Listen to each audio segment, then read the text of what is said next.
और बात करते हैं आरोपी क्रिकेट कोच नरेंद्र शाह हुआ गिरफ्तार। ऋषिकेश एम्स में एडमिट था आरोपी नरेंद्र शाह। डॉक्टर ने चेकअप के बाद आरोपी को दी थी अस्पताल से छुट्टी। आरोपी से पूछताछ के बाद पुलिस ने नरेंद्र शाह को गिरफ्तार किया है। आरोपी नरेंद्र शाह को आज कोर्ट में पुलिस पेश करेगी। गिरफ्तारी के डर से आरोपी लगातार अस्पतालों का सहारा ले रहा था। नाबालिग खिलाड़ी के साथ अश्लील ऑडियो वायरल हुआ था। ऑडियो वायरल होने के बाद आरोपी कोच ने जहर खा लिया था और प्लेयर के पिता की तहरीर पर नेहरू कॉलोनी में मुकदमा दर्ज हुआ था। तो देखिए, अब क्रिकेट कोच नरेंद्र शाह को गिरफ्तार कर लिया गया है और आज पुलिस कोर्ट में पेश भी करेगी। लगातार ये देखा जा रहा था कि गिरफ्तारी के डर से अस्पतालों का सहारा ले रहा था और जो ये पूरा मामला है, नाबालिग लड़की के साथ एक अश्लील ऑडियो वायरल हुआ था। ऑडियो वायरल होने के बाद आरोपी ने जहर खाया था। प्लेयर के पिता की तहरीर पर नेहरू कॉलोनी में ये मुकदमा दर्ज किया गया है और अब पुलिस ने नरेंद्र शाह को गिरफ्तार कर लिया है।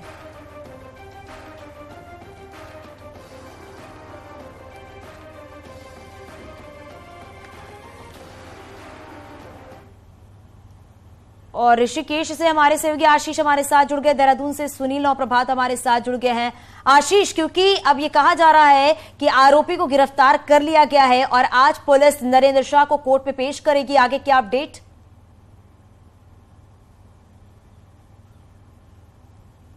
चांदनी, आपको बताना चाहूंगा कि देर रात लगभग 10:30 बजे के आसपास पुलिस प्रशासन ने इसको रिलीव करवा के हॉस्पिटल में गिरफ्तार कर लिया था। परिजनों ने इसका थोड़ा बहुत विरोध किया, लेकिन पुलिस के सामने उनकी एक नहीं चली। उसके बाद गिरफ्तार करके पुलिस टीम जो है नरेंद्र शाह को देहरादून ले गई है और आज संभावना ये जताई जा रही है कि कोर्ट में पेशी की जाएगी और पूरी तैयारी पुलिस प्रशासन ने कर रखी है।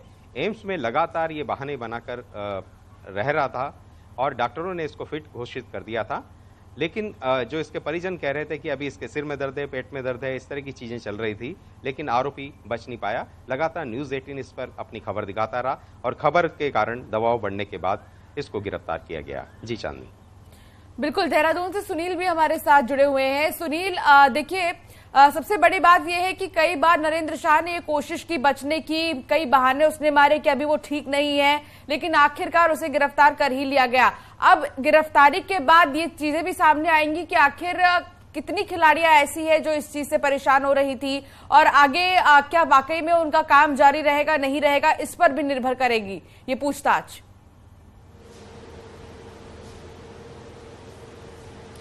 देखिए, पहली बार 24 मार्च को जब नरेंद्र शाह को दून हॉस्पिटल में भर्ती किया गया था, उसके बाद से ही लगातार वहां पर टाल मटोल का रवैया चल रहा था। पुलिस लगातार ये बात कहती रही है कि नरेंद्र शाह पूछताछ में सहयोग नहीं कर रहा था।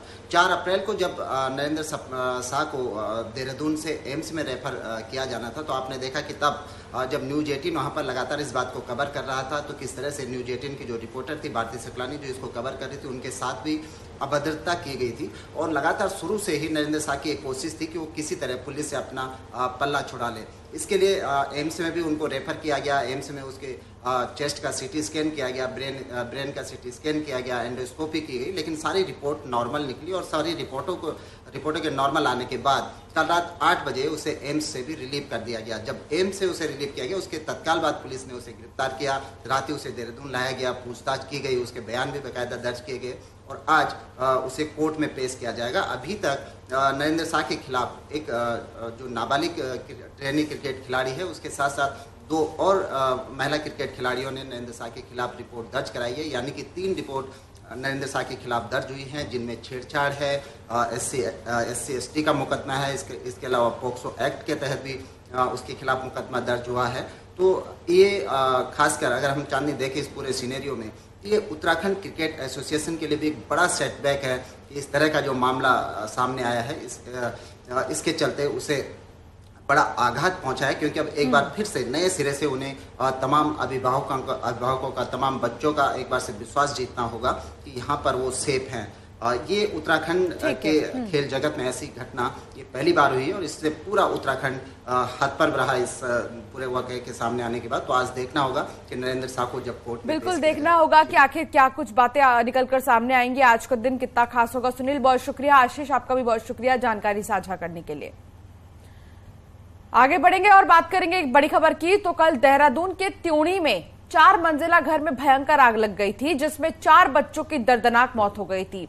गैस सिलेंडर फटने से ये आग लगी थी। खबर मिलने के बाद फायर ब्रिगेड और एसडीआरएफ की टीम भी मौके पर पहुंची, लेकिन घर में रहने वाले 4 बच्चों को बचाया नहीं जा सका और बच्चों की आग में जलकर मौत हो गई थी। देहरादून डीएम सोनिका ने मुख्य बाजार त्यूनी में देर रात पहुंचकर रेस्क्यू कामों का जायजा लिया, साथ ही घटना के मजिस्ट्रियल जांच के आदेश भी दे दिए हैं।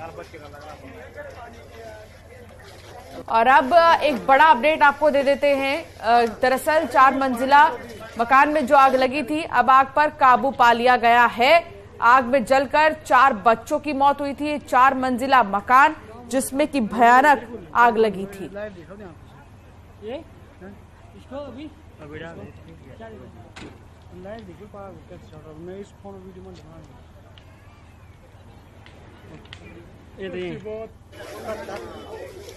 तो देखिए तस्वीर, जहां 4 मंजिला मकान में भीषण आग लगी थी और कड़ी मशक्कत के बाद आग पर काबू पाया गया। ये 2 तस्वीर आपको दिखा रहे हैं, जहां पर डीएम से लेकर तमाम जो फायर ब्रिगेड की गाड़ियां हैं, फायर ब्रिगेड के कर्मी हैं, वो यहां पर पहुंचे और बहुत ही ज्यादा कड़ी मशक्कत के बाद आग पर काबू पा लिया गया है। 4 मंजिला यह मकान बताया जा रहा है, जिसमें कि बच्चों की भी मौत की खबर है। आग में जलकर 4 बच्चों की मौत हो गई है।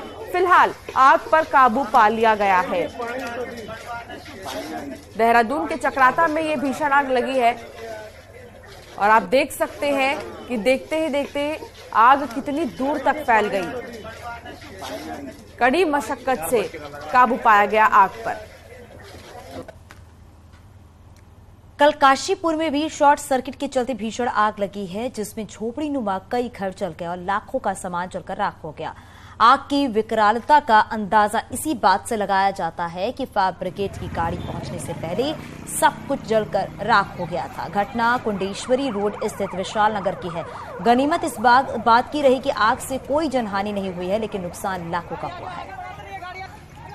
ये एक्सक्लूसिव तस्वीर आप देख रहे हैं न्यूज़ 18 उत्तर प्रदेश उत्तराखंड पर, जहां फायर ब्रिगेड पहुंचने से पहले ही लाखों का सामान जलकर खाक हो गया है और जो आग लगने की वजह है वो शॉर्ट सर्किट की वजह से आग लगी।